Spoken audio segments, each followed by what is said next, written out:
ঠিক সেভাবে এখন বাংলা ওয়েব সিরিজে এবং টলিউডে যে সিকুয়েল গুলো হচ্ছে, এটাকে তুমি কিভাবে দেখছো? দেখো, প্রলয়ের ডিমান্ড তো ছিলই। আবার প্রলয় যখন 2023 সালে এসেছিল জি5-এ, অবভিয়াসলি তখন দেখার পরে এটা একটা রেকর্ড তৈরি করেছিল সাবস্ক্রিপশন এবং মানুষের ভালো লাগার দিক থেকে। বাংলা ওয়েব সিরিজ সব থেকে বড় ওয়েব সিরিজ ছিল আবার প্রলয়, এবং আবার প্রলয় 2 এর ডিমান্ড ওখান থেকেই তৈরি হয়েছিল, এবং তাই আমরা আবার প্রলয় 2 বানিয়েছি। এবারের আবার প্রলয় 2 আরো বড় করে এসছে অবভিয়াসলি। তো মানুষের ভালো লেগেছে বলেই এসছে। যদি আবার প্রলয় 2 ভালো লাগে ক্যানভাস, তাহলে এর থেকেও বড় করে তৈরি হবে। বাট শুধু দেখো, আমরা ক্রিয়েটার, আমাদের কাজ হচ্ছে আরো ভালো, আরো বড়, আরো কিছু নতুন করে দেখাতে হবে আর কি। তো সেটাই করার চেষ্টা হয়েছে অবভিয়াসলি। অনিমেষ দত্ত, তার সঙ্গে এক ঝাঁক আরো টিম রয়েছে আর কি। এবং এবারের গল্পটা একটু অন্যরকম, যে এবারের গল্পটা ডাকাতদের সঙ্গে অনিমেষ দত্তর মোকাবেলা হবে, যে কি করে এখনকার ডাকাতটা কেমন দেখতে হয়, তারা কোথায় বসে ডাকাতি করে, মেনলি জেলের ভিতরে বসে ডাকাতি করে বা অন্য স্টেট থেকে ডাকাতি করে, সোনার দোকানে ডাকাতি, কোনো ব্যবসায়িক দোকানে ডাকাতি, কোনো ব্যবসায়ীকে থ্রেট করে পয়সা চাওয়া এবং না দিলে তাকে গুলি চালানো, এবং কোনো বাচ্চাকে কিডন্যাপ করে নেওয়া, এই যে পুরো নেক্সাসটা, তার সঙ্গে লড়াই করবে অনিমেষ দত্ত এবং তার টিম। গতবারের মানে প্রলয় ওয়ানে যে বিষয়গুলো কিভাবে সুন্দর করে এটাও আনকমন না, ডাকাতি জানো এবং পড়ো, যে ডাকাতি গল্প কিন্তু দেখোনি কখনো, এই ধরনের এই গল্পটা দেখোনি। এটাও একটা রিয়েল গল্প, এগুলো রিয়েল স্টোরি থেকেই উঠে আসা গল্প থেকেই বানানো এই আবার প্রলয়। আবার প্রলয় 3.0, তার কি প্ল্যানিং এখন থেকে তৈরি?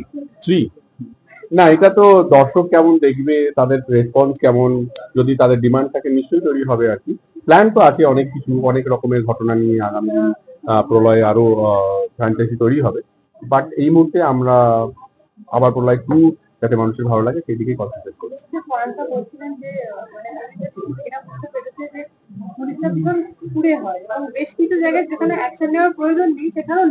না, সব পুলিশ কুড়ে হয় না। সব পুলিশ যদি কুড়ে হতো তাহলে আর সোসাইটি চলতো না। ম্যাক্সিমাম পুলিশরা ভালো হয়, তাই আমরা ভালো আছি অবভিয়াসলি। কিন্তু পুলিশদেরকে নিয়ে গল্প করতে ভালো লাগে, পলিটিশিয়ানদের নিয়ে গল্প করতে ভালো লাগে, কারণ তাদের মধ্যে অনেক চরিত্র থাকে, তাদের নিয়ে একটা ধারণা থাকে মানুষের মধ্যে। সেই ধারণাগুলো দিয়ে গল্প বলতে অনেক সহজ হয়, মানুষকে বোঝাতে সহজ হয়।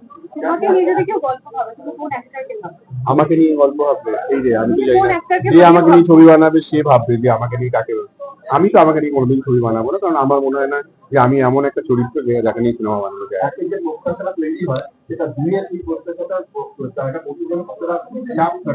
না, কোনো চাপ থাকে না, কোনো চাপ থাকে না। একে যেটা মানুষের ভালো লেগেছে, এটা ইয়ে থাকে যে যাতে মানে আবার প্রলয় 2টাও যেন ভালো লাগে, সেটাই নিয়েই গল্পটা বলা। কোনো চাপ নিয়ে না, চাপ তো তাদের তোমার প্রেসারের রুগী হবে বা সুগারের রুগী হবে।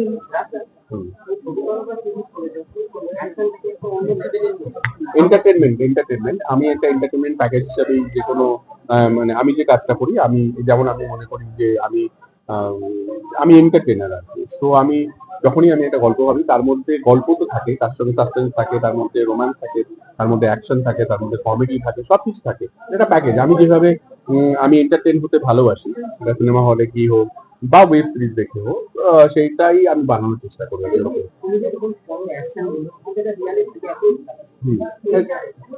ডিপেন্ড করে সাবজেক্ট টু সাবজেক্ট, কখনো কোনো সাবজেক্টের মধ্যে রিয়েলিস্টিক দরকার হয়, আবার কোনো কোনো সাবজেক্টে আবার রিয়েলিস্টিক লার্জার দ্যান লাইফ দরকার হয়। এটা ডিপেন্ড করে তার উপরে।